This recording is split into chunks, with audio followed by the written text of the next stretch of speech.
value of the Certified Pain Educator credential is especially for, recognizing your knowledge as a pain clinician first and foremost. I think it models, the CDE, which people are familiar with being a diabetic educator. The CPE is kind of good because it, builds off of the credibility of the CDE. I think people are like, oh, it's the same thing but for pain.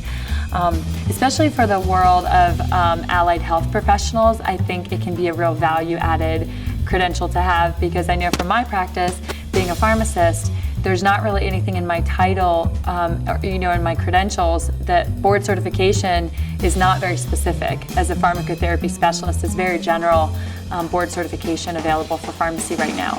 So having the CPE, lends that extra specialization on the end of, your title, which I think can be really helpful, because I think we can all agree that there's such a big body of knowledge that comes along with being a specialist in pain management that's good to acknowledge. So I think for allied health professionals, it's good.